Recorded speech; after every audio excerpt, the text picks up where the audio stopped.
नमस्कार दोस्तों, हमारे BS शर्मा भारद्वाज चैनल में आप सभी दोस्तों का स्वागत है। दोस्तों, हमारी माता रानी से ही प्रार्थना है, हम अपने बाल गोपाल से ही प्रार्थना करते हैं कि आप सभी की मनोकामना पूरी हो। दोस्तों, आज की वीडियो में हम नवरात्रि में करने वाले एक ऐसा अचूक उपाय बता रहे हैं। अगर इसको पति पत्नी श्रद्धा भाव से करें तो नवरात्रि में माता रानी की कृपा से उनको मनोवांछित वरदान प्राप्त होगा, मनोवांछित संतान की प्राप्ति होगी। दोस्तों, संतान प्राप्ति में अनेक तरह की रुकावट आती हैं। हमारे पूर्व जन्मों के कर्मों के कारण भी संतान प्राप्ति में कई बार रुकावटें होती हैं। कई बार कुंडली दोष के कारण, कुंडली दोष भी हमारे प्रारब्ध के अनुसार ही बनता है। पितृदोष, काल सर्प दोष, पंचम ग्रहों में पापी ग्रहों की स्थिति कारण भी रुकावट आती है, या किसी के द्वारा किया कराया कोख बंधन होता है, तब भी संतान प्राप्ति में, पुत्र प्राप्ति में रुकावट आती है। संसार में सबसे पहला सुख कहते हैं कि इंसान का शरीर निरोग रहना, घर में धन होना और तीसरा घर में संतान का होना अति आवश्यक है।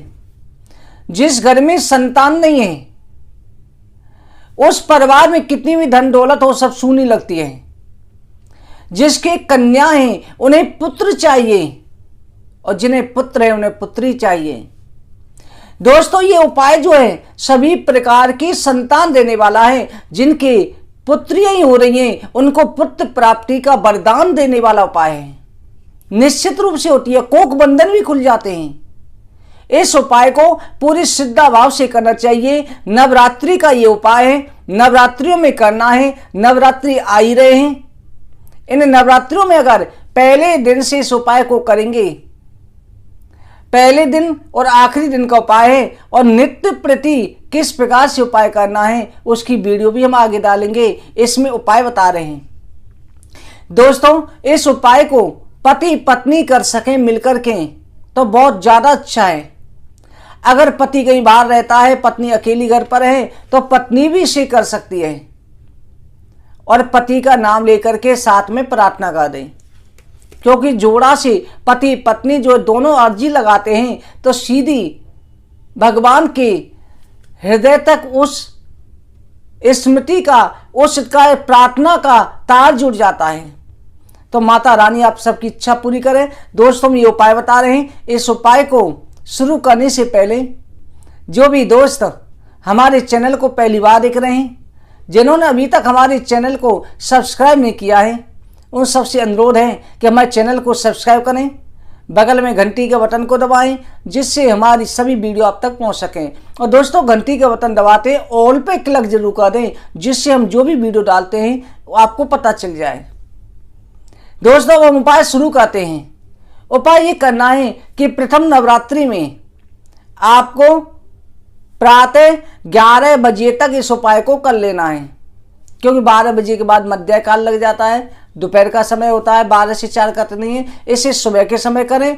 अगर प्रातः जो करना भूल गए हैं तो सायकाल के समय भी शुरू कर सकते हैं। शाम को 4 बजे के लेकर के और 7 बजे के बीच में भी शुरू कर सकते हैं।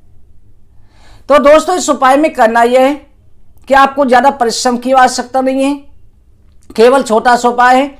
आपको अपने घर के अंदर ही कर लेना है।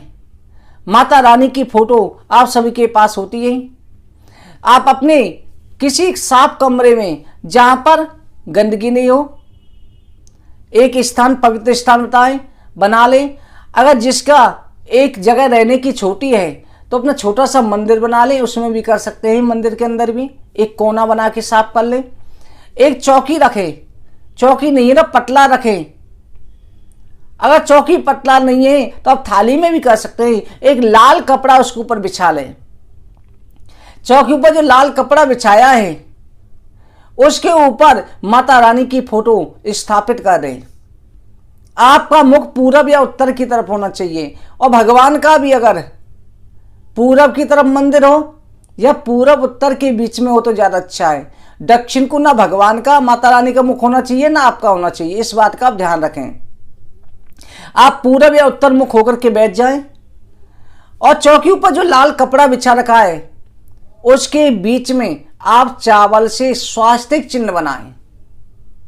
स्वास्तिक चिन्ह बना करके फिर उसके चारों तरफ 9 ढेरी चावल की बना दें।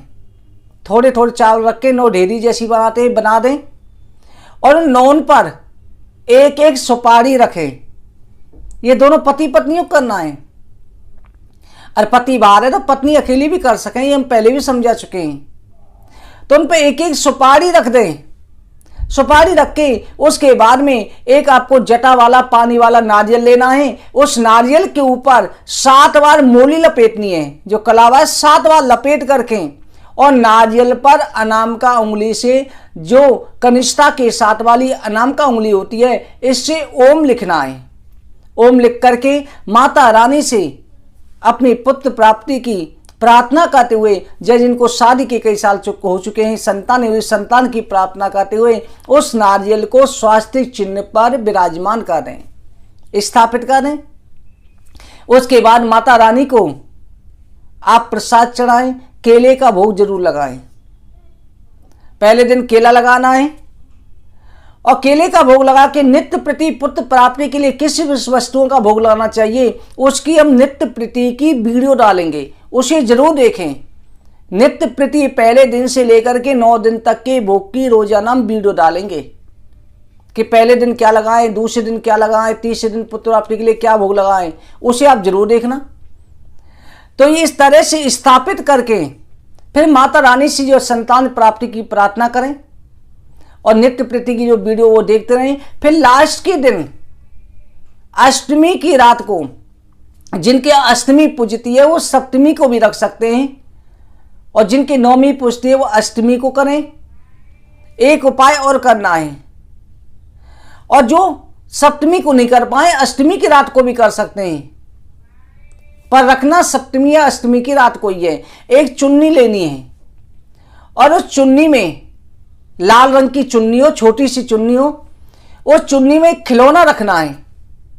जो बच्चों का खेलने वाला खिलौना होता है वो खिलौना रखें और एक एक फल, 5 प्रकार के 5 फल लेने हैं और उन फलों को भी उसी चुन्नी के अंदर रख दें। उस चुन्नी में एक सिक्का रखें। वैसे तो चांदी की वस्तु कही जाती है, पर आप सिक्का भी रख सकते हैं। 3 सुपारी रखें और एक रूमाल रखें। रूमाल सफेद नहीं होना चाहिए, लाल या पीला रूमाल हो।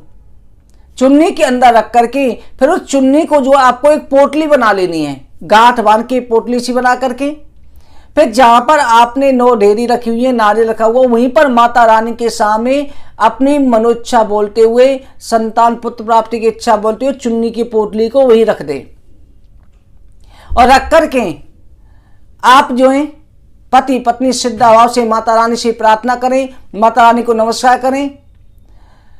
उसके बाद दूसरे दिन प्रातः काल जागते ही माता रानी की चरण स्पर्श करें और प्रार्थना करें, माँ हमने आपके सामने गोद भराई करी, हमारे घर में शीघ्र अतिशीघ्र गोद भराई हो, हमें पुत्र की प्राप्ति हो, मनोवांछित संतान की प्राप्ति हो, कहते हुए उस पोटली को उठा लें।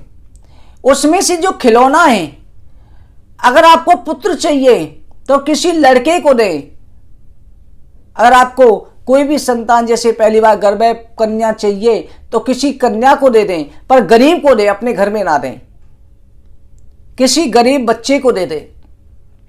जो रूमाल है उस पर कुछ पैसे रख करके किसी ब्राह्मण को दान कर दें। और जो 5 फल हैं उन 5 फलों को आप ले जाकर के गाय को खिला दें। और उसके बाद 3 सुपारी हैं, उन सुपारियों को आप बहते हुए पानी में प्रवाहित कर दें। अगर बहता हुआ नदी पानी आपके पास नहीं है तो उसे शिवलिंग पर चढ़ा के आ जाए। बचा सिक्का, सिक्के को आपको पीपल के नीचे जाना है और पीपल के पेड़ के नीचे गड्ढा खोद करके उसमें दबा देना है और हर उपाय में अपनी प्रार्थना बोलनी है। अगर आपके पास या आसपास पीपल नहीं है तो आप तुलसी में भी दबा सकते हैं, दबा के आ जाए। आपको ये उपाय कर लेना है। और जो आपने 9 सुपारी 9 ढेरी चावल की रखी थी उनको जो नीचे लाल कपड़ा बिछाया हुआ था उसको उसी में बांध लें और बांध करके अपने घर के मंदिर में, अपने कमरे में कहीं भी रख दें छिपा के, कि जब हमारे मनोवांछित संतान की प्राप्ति हो जाएगी तब इसके साथ में भेंट के साथ माता रानी को अर्पित करेंगे। और हाँ दोस्तों, जो चुन्नी में पोटली बनाई थी उस चुन्नी को माता रानी को चढ़ा देना है। और नारियल है, जो नारियल को आपको छील करके दूसरे दिन, दसवीं के दिन, क्यों नौवीं तक पूजन हो गया, दसवीं के दिन आपको क्या करना है, उसका जो बीज है उस दिन पहले दिन छील करके तैयार करके बीज निकाल के रख लें। और नारियल की जो गिरी है उसे पति पत्नी खा लें, 1 दिन में, 2 दिन में, जितने दिन में खा सकते हैं। और बीज है उसे अगले दिन सूर्य उदय से पहले पूरब की तरफ मुख करके बैठ जाएं और भगवान श्री कृष्ण के बाल स्वरूप का फोटो का दर्शन करते हुए पत्नी जो है उस बीज को गंगा जल के साथ निकल जाए और जिस समय निकले बैठ कर के पूर्व दिशा की तरफ निकले और आधा घंटे तक किसी पुत्री का मुख नहीं देखें, केवल बाल कृष्ण का रूप दर्शन करता रहे। और आधा घंटे बाद चाहिए पत्नी को, फिर थोड़ा मीठा खा ले, उसके बाद में देख सकती है। दोस्तों, ये हमने अचूक उपाय बताया, बहुत ही आसान उपाय है। इसको आप करेंगे तो निश्चित रूप से आपको मनोवांछित संतान की, पुत्र की प्राप्ति होगी, कोख बंधन भी खुल जाएगा।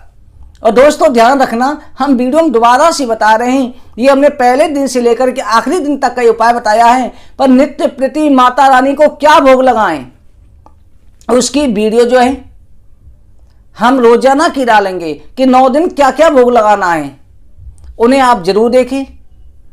अगर आप उन्हें नहीं भी देख पाए तब भी इस उपाय से आपको लाभ तो प्राप्त होगा और उनको नित्य प्रति भोग को भी अगर आप ध्यान करके माता रानी को अर्पित कर देंगे तो सोने पे सुहागा, बहुत अच्छी बात हो जाएगी। नित्य प्रति के भोग की जानकारी आपको मिल जाएगी। दोस्तों, अगर आपको हमारी ये वीडियो अच्छी लगी हो, लाइक करें, शेयर करें। चैनल को सब्सक्राइब नहीं किया है, सब्सक्राइब जरूर करें। आगे की वीडियो में और जानकारी के साथ मिलते हैं। आप सभी को जय माता दी।